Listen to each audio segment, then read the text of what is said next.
Don't you dare come crawling back here expecting anything from us.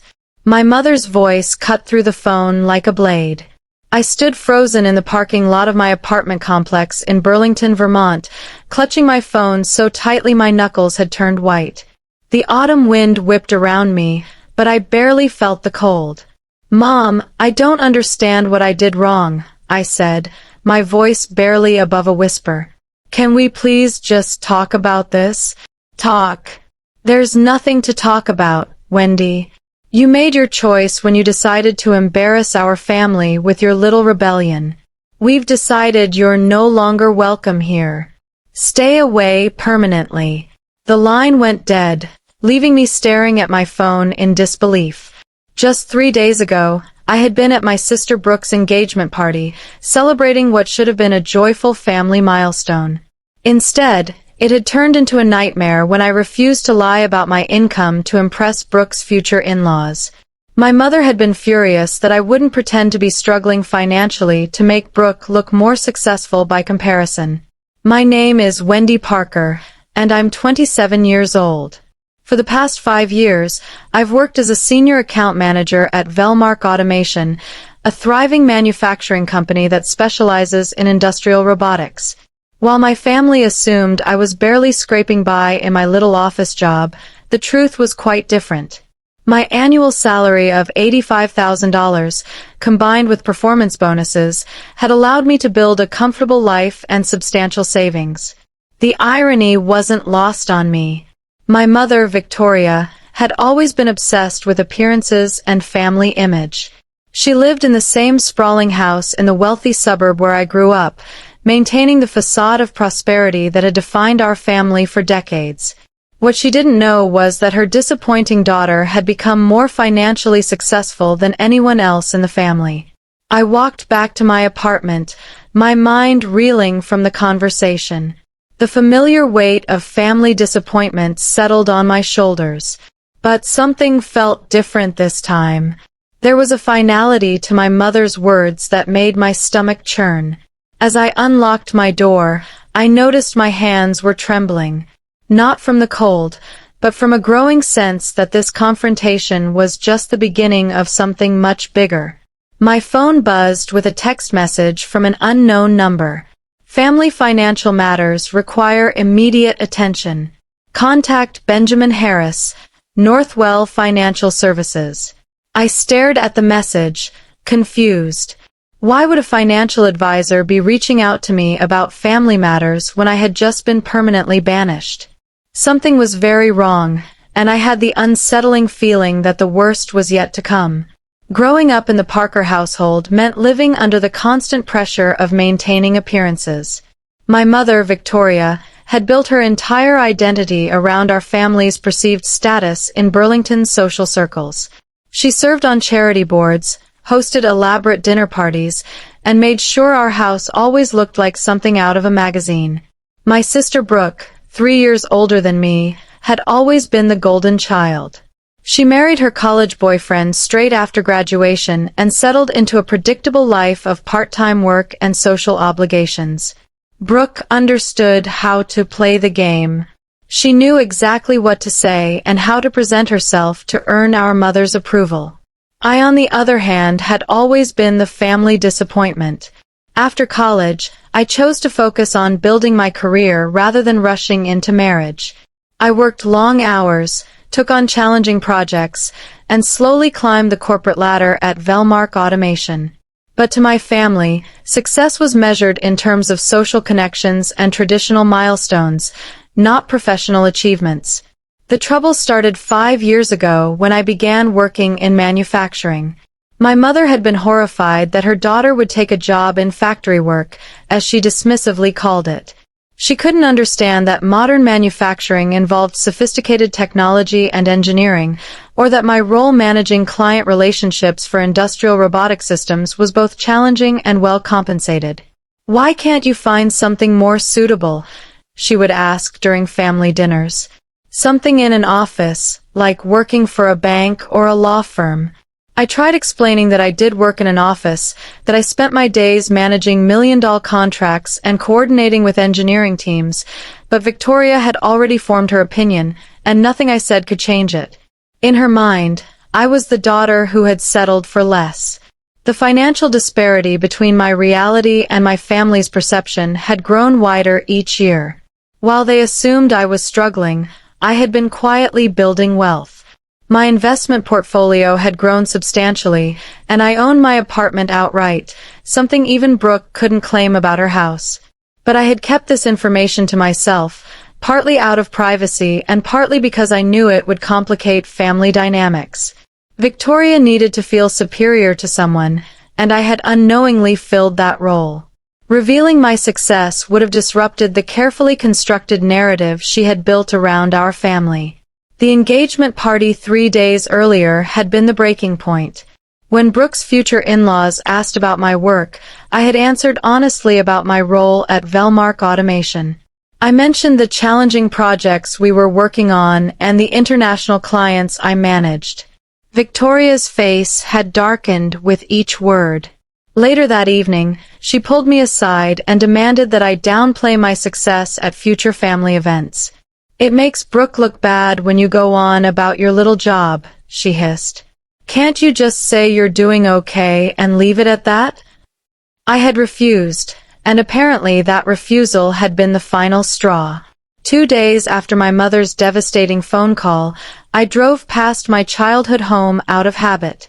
What I saw made my heart sink even further. The locks had been changed. New brass deadbolts gleamed on the front door. And when I tested my key, it no longer worked. Victoria had quite literally locked me out of the family home where I had spent the first 18 years of my life. I sat in my car in the driveway, staring at the house that no longer welcomed me. The rose bushes Victoria meticulously maintained were already showing signs of autumn dormancy, and the perfectly manicured lawn looked as pristine as ever. Everything appeared normal from the outside, but I was no longer part of this picture. A neighbor walking her dog waved at me hesitantly, clearly confused by my presence.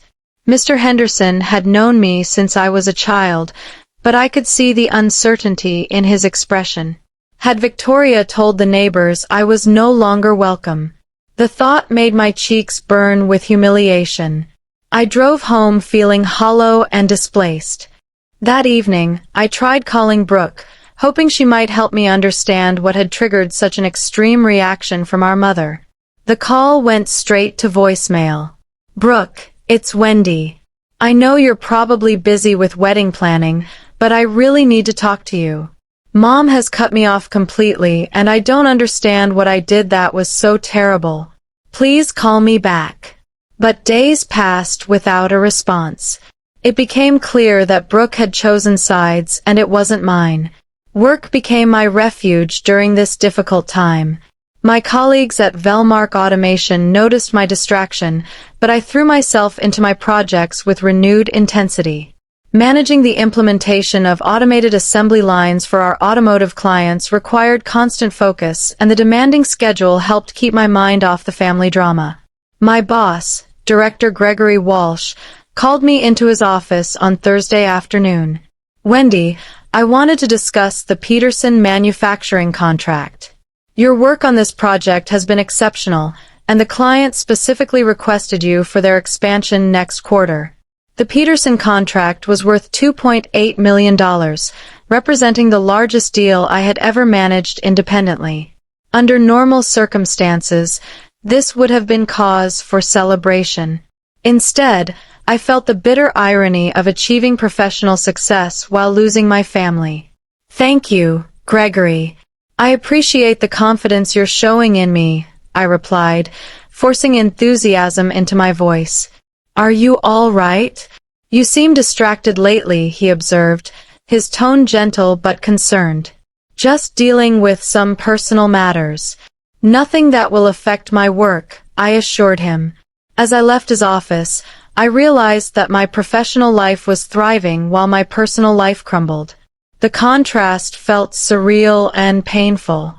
I had everything I had worked for: financial security, career advancement, and professional respect. But I had lost the family connections that I had always assumed would be permanent. That evening, my phone rang with a call that would change everything. The call came at 6:47 p.m. on a Friday evening while I was heating up leftover Thai food and trying to distract myself with a documentary about wildlife conservation. The number was local but unfamiliar, and I almost let it go to voicemail.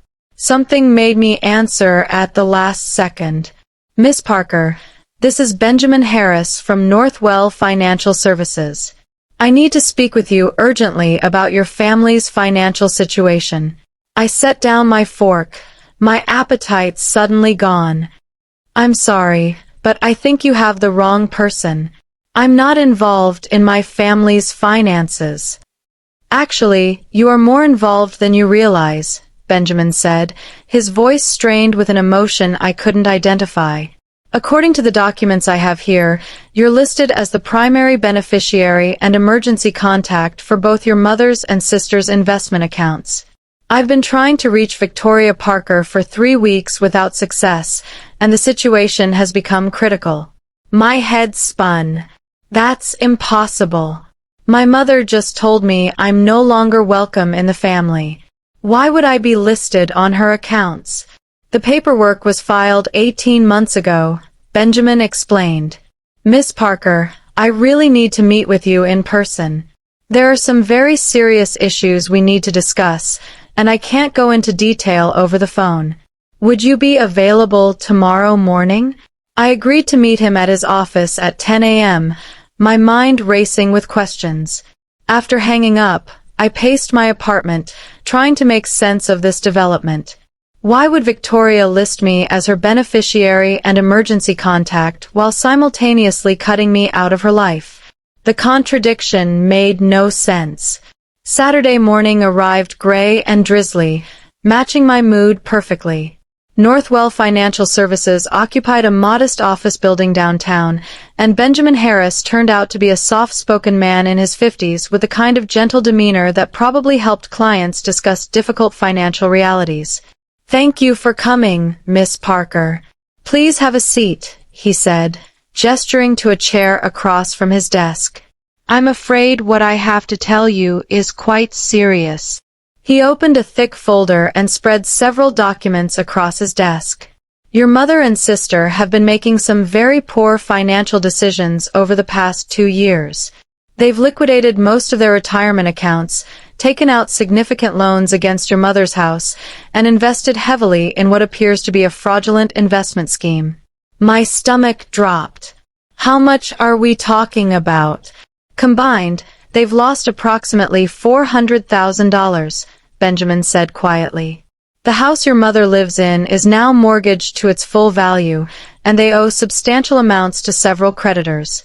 Victoria has been avoiding my calls because she knows the situation is dire. I stared at the paperwork, trying to process the numbers. $400,000. The house that had been in our family for 25 years was essentially gone. There's more. Benjamin continued. The investment firm they put their money into was shut down by federal authorities last month. The principals have been arrested for running a Ponzi scheme. Your mother and sister are among hundreds of victims, but because they borrowed against the house to increase their investment, their losses are particularly severe. Why are you telling me this? I asked, though I suspected I already knew the answer. Because as their listed emergency contact and beneficiary, you have the legal authority to make decisions on their behalf if they become incapacitated or refuse to address the situation themselves. And Miss Parker. He paused, looking uncomfortable. Based on their current trajectory, they're going to lose everything within the next 60 days unless someone intervenes. The irony hit me like a physical blow. My mother had banished me from the family for being an embarrassment, but I was apparently her only hope for financial salvation. I left Benjamin's office in a daze, clutching copies of financial documents that painted a devastating picture of my family's situation. The drive home gave me time to process the magnitude of what I had learned. And by the time I reached my apartment, Shock had given way to a mixture of anger and disbelief. Victoria and Brooke had fallen victim to a company called Grandview Investment Partners, which had promised returns of 25% annually on real estate development projects. The scheme had been sophisticated, complete with glossy brochures, fake testimonials, and a professional-look office in downtown Burlington. What made it particularly cruel was that the scammers had specifically targeted older adults and their adult children, playing on fears about retirement security. I spread the documents across my dining table and began calculating the extent of the damage. The house, which had been worth approximately $600,000 when my father passed away 10 years ago, now carried mortgages totaling $550,000. Victoria's retirement accounts, which should have contained at least $300,000, had been completely drained. Even Brooke's modest 401k had been cashed out to fund additional investments. The monthly obligations were staggering. Between mortgage payments, insurance, utilities, and minimum payments on various credit cards and loans, Victoria needed at least $4,500 each month just to maintain the status quo. But according to Benjamin's notes, her only income was Social Security and a small pension from my father's company totaling perhaps $2,800 monthly. I called Benjamin back that evening. How long can this continue before they lose the house? Based on their current payment history, I'd estimate they have maybe 6 weeks before the bank initiates foreclosure proceedings, he replied. The credit card companies are already calling daily, and I've heard from 3 different collection agencies this week. Have you been able to reach my mother? She's been avoiding all contact with financial institutions. I think she knows how bad things are and doesn't want to face reality. After ending the call, I sat in my kitchen staring at my laptop screen. A quick online search revealed that Victoria had been tagged in several Facebook photos from charity events and social gatherings as recently as last week. She was still maintaining her public image while privately facing financial ruin. The next morning, I drove to her house again. This time, I didn't try to use my old key. Instead, I rang the doorbell and waited. After several minutes, Brooke answered, looking haggard and avoiding eye contact. "Wendy, you shouldn't be here." Mom said. "I know what Mom said," I interrupted, "but we need to talk about Benjamin Harris and Grandview Investment Partners." Brooke's face went white. "How do you know about that?" "Because I'm apparently your emergency contact and beneficiary, which is something you both forgot to mention when you decided to cut me out of the family." I pushed past her into the foyer, noting that several expensive pieces of furniture were missing. The antique grandfather clock that had belonged to my grandmother was gone, along with the Persian rug that had anchored the living room for as long as I could remember. "Where's Mom?" I asked. She's not feeling well," Brooke said weakly. "Wendy, we didn't know who else to turn to. The investment advisor seemed so legitimate, and they said we could double our money in 2 years. We thought we were being smart, planning for the future by mortgaging the house, by cashing out your retirement accounts." My voice rose despite my efforts to stay calm. Brooke began crying. "We thought Mom would never have to worry about money again, and I wanted to help pay for my wedding without asking Derek's parents for money. It seemed like the perfect solution. The perfect solution had become a perfect disaster." Victoria finally emerged from her bedroom 20 minutes later, moving like a woman who had aged a decade in the past month. When she saw me standing in her living room, her expression cycled through surprise, anger, and something that looked almost like relief. "I told you not to come here," she said. But there was no force behind the words. "Benjamin Harris told me everything," I replied. $400,000, Mom. The house, your retirement, Brooke's 401k, all of it gone." Victoria sank into her remaining armchair, suddenly looking every one of her 68 years. How was I supposed to know they were criminals? They had references, a beautiful office, testimonials from other clients. Margaret Thornton from the Garden Club invested with them and said they were wonderful. Margaret Thornton lost everything too, I said, having done my research. The whole thing was a Ponzi scheme. They used new investors' money to pay fake returns to earlier investors. And when they couldn't recruit enough new victims, the whole thing collapsed. But the man seemed so knowledgeable, Brooke protested. He explained everything about real estate development and showed us projected returns based on historical data. Historical data they made up, I said flatly. None of those projects ever existed. I pulled out my phone and showed them a news article about the arrests. The principal organizers are facing federal charges for wire fraud, securities fraud, and money laundering. They operated the scheme for 3 years and stole approximately $50 million from investors across New England. Victoria stared at the article, her hands shaking slightly. We're going to lose the house, aren't we? Unless something changes dramatically, yes. You owe more than it's worth, and you don't have the income to make the payments. What about bankruptcy?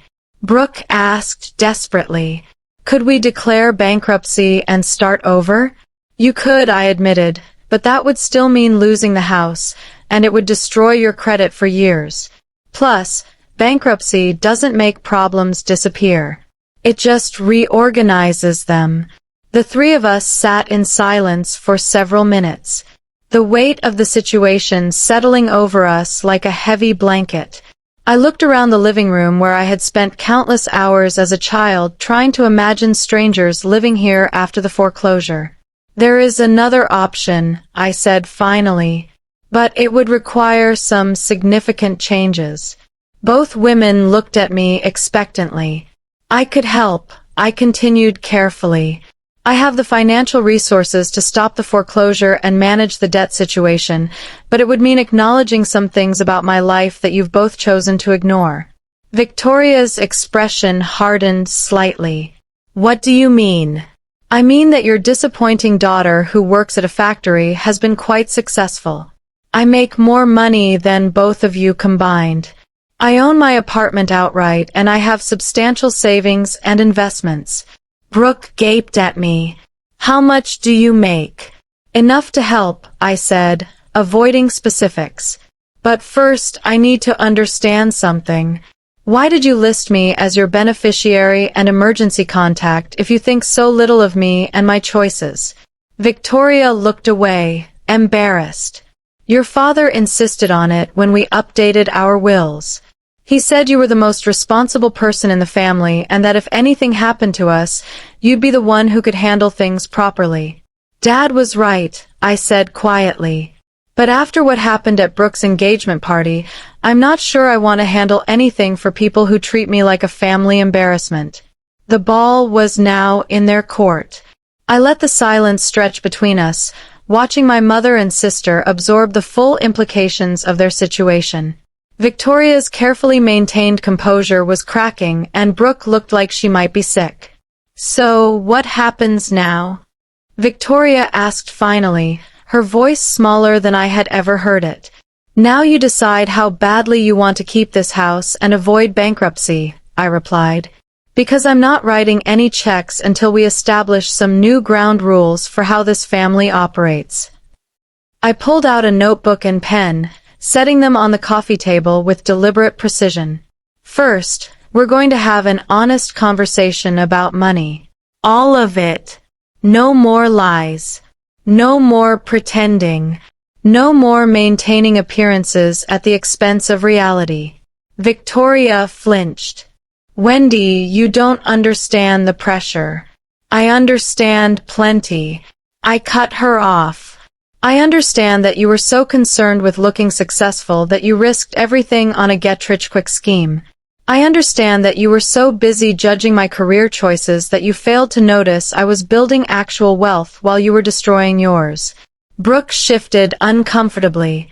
We never meant for things to get this bad. Intent doesn't matter when you're facing foreclosure, I said bluntly. What matters is making smart decisions going forward. And the first smart decision is acknowledging that I'm not the family failure you both thought I was. I opened my notebook and began writing. Here's what I'm willing to do. I'll pay off the immediate debts to stop the foreclosure proceedings. I'll consolidate your remaining obligations into a manageable payment plan, and I'll help you both develop realistic budgets that don't depend on magic investment returns. Victoria and Brooke exchanged glances, hope beginning to creep into their expressions. But I continued, in exchange, this family is going to operate very differently from now on. No more dismissing my career, no more treating me like an embarrassment, and absolutely no more financial decisions made without consulting me first. What kind of decisions? Brooke asked nervously. All of them. Every expenditure over $500 gets approved by me. Every investment opportunity gets reviewed by me and Benjamin Harris. And both of you are going to take financial literacy classes so this never happens again. Victoria looked stricken. You're asking us to give up our independence. No, I replied firmly. I'm asking you to give up your delusions. The transformation that followed was both satisfying and sobering. Within 48 hours of our family meeting, I had arranged to pay off the most pressing debts and halt the foreclosure proceedings. The relief on Victoria and Brooke's faces was palpable, but I made sure they understood this was not a return to business as usual. I established myself as the primary contact for all financial institutions and creditors, a role that gave me complete visibility into every aspect of their spending. The first monthly budget review revealed exactly how disconnected from reality they had become. $300 for a single dinner at Leonard? I asked, reviewing Brooke's credit card statement. While you're supposedly struggling to pay your mortgage. It was Derek's birthday, Brooke protested weakly. We wanted to celebrate somewhere special. You can celebrate at Applebee's until your financial situation improves, I replied without sympathy. Special occasions don't justify financial irresponsibility. Victoria's spending was even more egregious. Hair appointments, designer clothing, charitable donations to maintain her social status. Hundreds of dollars flowing out each month while she claimed poverty. The garden club expects certain standards, she argued when I questioned a $200 donation to their silent auction. The garden club can expect you to contribute your time instead of money you don't have. I countered. Your social standing isn't worth losing your home. I restructured their entire financial lives with the efficiency I brought to my work at Velmark Automation. Automatic payments, restricted credit limits, and weekly check-ins became the new normal. Both women chafed at the oversight, but they had forfeited the right to financial independence when they lost $400,000 to a scam. The most satisfying moment came when I informed them they would both need to find employment to contribute to the household expenses. Victoria hadn't worked outside the home in 30 years, and Brooke had never held a full-time job. But what will people think? Victoria asked, horrified. They'll think you're responsible adults who take care of their obligations, I replied. Novel concept, I know. The final weeks of implementing my family's financial rehabilitation were a masterclass in poetic justice. Victoria, who had spent years dismissing my career in manufacturing, found herself working part-time at a local boutique, dealing with inventory management and customer service. Brooke took a position as a receptionist at a dental office, discovering for the first time what it meant to have a boss and fixed working hours. Both women struggled with the transition from their previous lives of leisure and social obligations to the reality of actual employment. Victoria complained constantly about being on her feet all day, while Brooke found the routine of regular work hours exhausting. I don't understand how you've done this for years, Brooke said during one of our weekly financial meetings. Working every day, dealing with deadlines, and demanding clients. It's so much harder than I thought. That's because you never took it seriously, I replied. You both acted like work was something other people did while you focused on more important things like charity luncheons and social status. The irony wasn't lost on me that I was now managing the very people who had dismissed my management skills for years.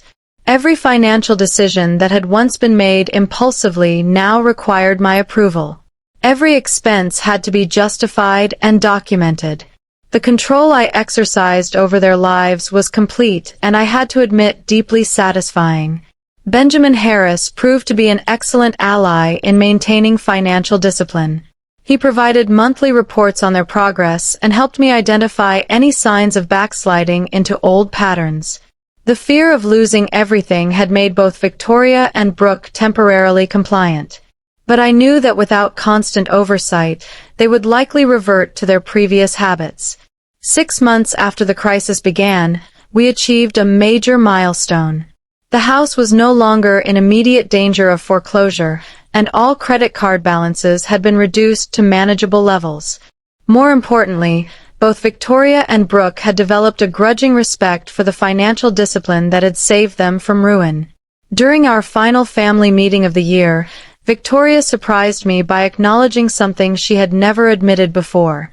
"Wendy, I owe you an apology," she said, her voice formal but sincere. "I was wrong about your career, wrong about your capabilities, and wrong to treat you as a disappointment.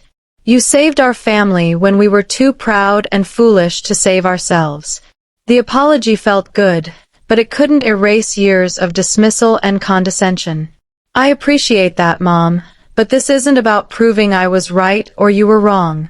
It's about building a family relationship based on honesty and mutual respect going forward." Brooke nodded emphatically. "I had no idea how hard you worked or how successful you'd become. I feel terrible that we made you feel like you didn't measure up when really we were the ones who weren't measuring up." As the calendar turned and the first anniversary of the crisis approached, I reflected on how completely the family dynamics had shifted. The daughter who had once been locked out of her childhood home now held the keys to her family's financial future. The embarrassment who wasn't welcome at family gatherings had become the person they depended on for survival. Victoria and Brooke both faced lasting consequences from their financial recklessness.